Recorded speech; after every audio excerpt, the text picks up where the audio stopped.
शांत हो जाओ।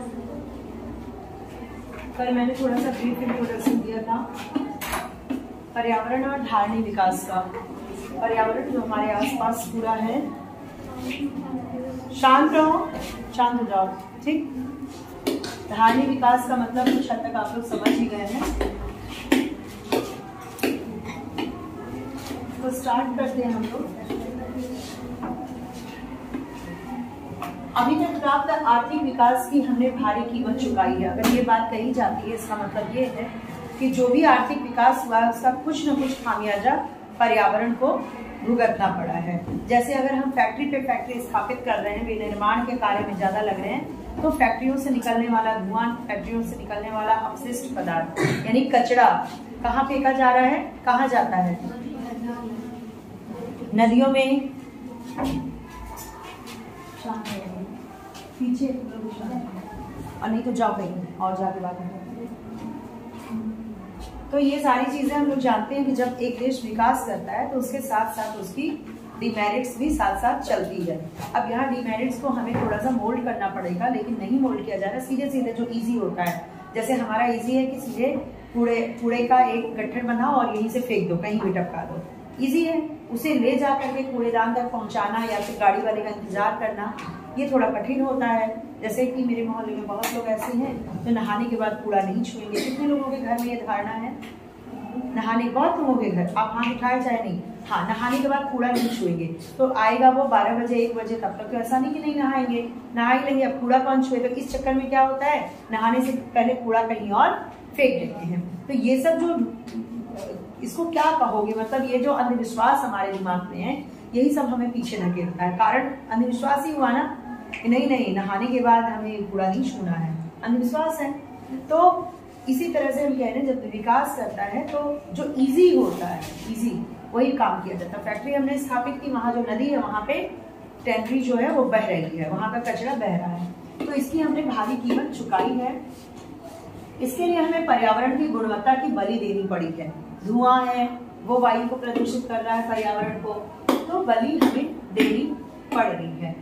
फिर अब जैसे जैसे हम वैश्वीकरण में जिनका संकल्प उच्च आर्थिक समृद्धि प्रवेश करते, वैसे वैसे हमें पहले के विकास पथ के पर्यावरण पर प्रतिकूल प्रभाव को ध्यान में रखना होगा। ध्यानपूर्वक धारणी विकास के पथ को चुनना होगा। यानी कि जब हम ग्लोबलाइजेशन करते हैं तो हमें सभी देशों का ख्याल रखना पड़ता है। ग्लोबलाइजेशन मीन्स वसुधैव कुटुंबकम, सारे विश्व को हम एक परिवार मान के उनसे हम आयात निर्यात करते हैं, व्यापार करते हैं, उनकी सलाह मानते हैं। कई ऐसे मंच है जहाँ पे हम उस मंच को साझा करते हैं, यानी एक साथ हम वहां पे पार्टिसिपेट करते हैं। तो पूरा जो विश्व है वो भी एक परिवार की तरह काम अगर करेगा तो पूरे विश्व का भी हमें ख्याल रखना पड़ेगा, यानी पर्यावरण का। अगर हम पर्यावरण को क्षति पहुंचाते हैं तो केवल आपके घर तक सीमित नहीं है, आपके देश तक भी सीमित नहीं है, पूरी पृथ्वी इससे इफेक्टेड होगी। अगर ग्लोबल वार्मिंग एक देश में बढ़ रहा है तो इसका इफेक्ट ओजोन परत पे पड़ रहा है। ओजोन कहीं भारत के ऊपर ही नहीं है, पूरे विश्व का है। पर्यावरण एक मुद्दा किसका है?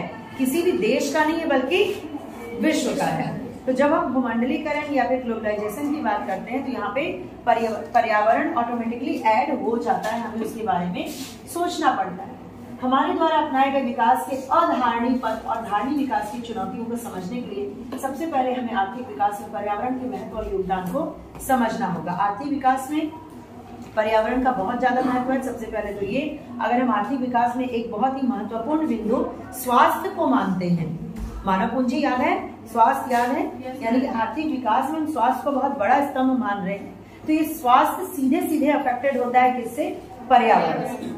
अगर प्रदूषित वायु है, प्रदूषित मिट्टी है, प्रदूषित जल है, तो स्वास्थ्य इफेक्ट करेगा और एक मानव कभी भी कार्यशील जनसंख्या में कन्वर्ट नहीं हो पाएगा, मानव पूंजी नहीं बन पाएगा। तो ये पर्यावरण का एक डायरेक्ट महत्व हमें दिख रहा है। ठीक है, पहला भाग पर्यावरण के कार्य। हाँ, अब ये जो है पर्यावरण की परिभाषा और कार्य क्या होते हैं, यहाँ स्टार्ट करते हैं। पहले परिचित तो हो जाएं अच्छे से कि पर्यावरण हम समझ किसे रहे हैं, है क्या वो चीज। पर्यावरण को समस्त भूमंडलीय विरासत और सभी संसाधनों की समग्रता के रूप में परिभाषित किया जाता है। जितनी भी भूमंडलीय विरासत है यानी संसाधन है, जिसको मिट्टी, खनिज, वायु, जल कहते हैं वो, और सभी संसाधनों की समग्रता इंटीग्रेटेड रूप में, यानी पर्यावरण कोई एक वस्तु नहीं है, एक चीज नहीं है, एक कॉन्सेप्ट नहीं है, वो एक ब्रॉड कॉन्सेप्ट है। यानी जितना हमें दिख रहा है बाहर कौन सा? नेचुरल, प्राकृतिक खनिज हो, जमीन की मिट्टी हो, तरह तरह के गैसेस हो, या फिर वायु हो, जल हो, सबको मिला करके हम पर्यावरण कहते हैं।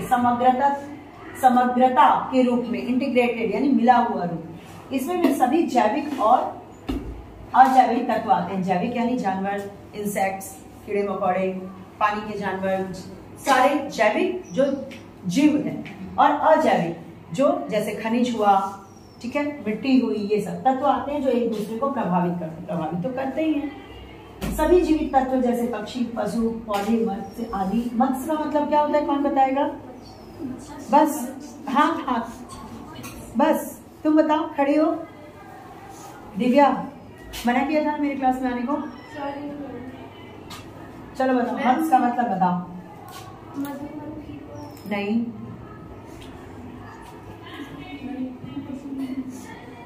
एक लड़की थी बड़ी, हाँ तुम ही बता दो। मछली। मत्स्य का मतलब मछली। आदि जैविक तत्व, जबकि हवा, पानी, भूमि अजैविक तत्व है। जैविक अजैविक समझ में आ गया। जैविक कौन से होते हैं? जो जिंदा है, आवाज करें, सांस लें, ये। और अजैविक तत्व ये सारे हैं। चट्टान और सूर्य किरण पर्यावरण के अजैविक तत्व के उदाहरण है।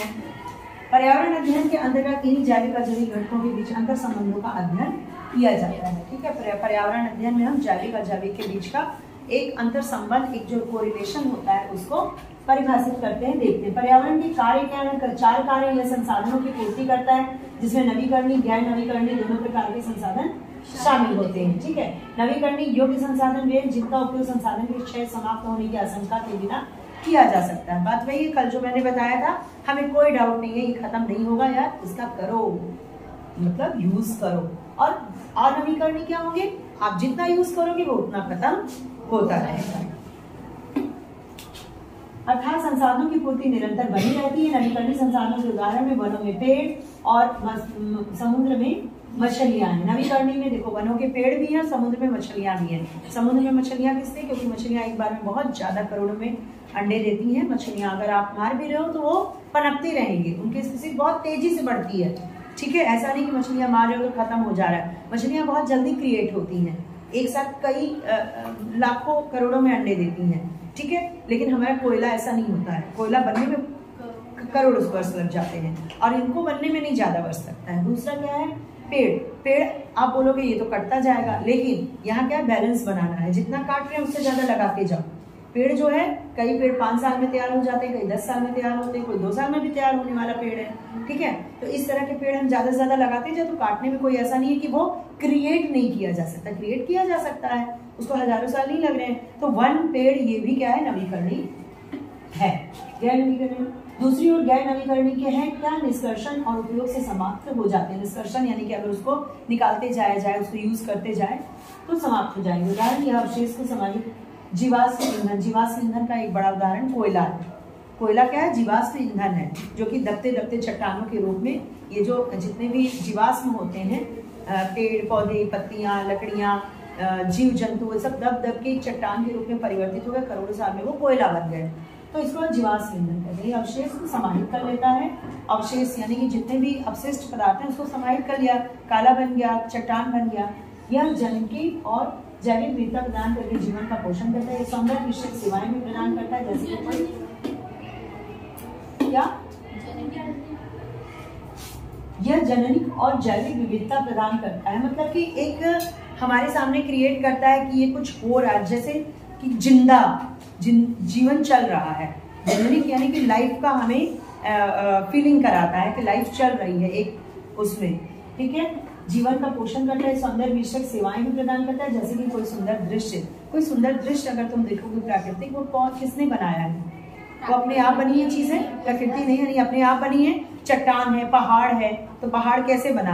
धीरे धीरे धीरे धीरे, या फिर भूकंप आया तो उठ गया, है ना? तो ये सारी चीजें क्रिएट हो गई, और क्रिएट होके सब मिलके एक सुंदर दृश्य वो करती है। तो ये क्रिएट होने में भी कई वर्ष लग जाते हैं। ठीक है।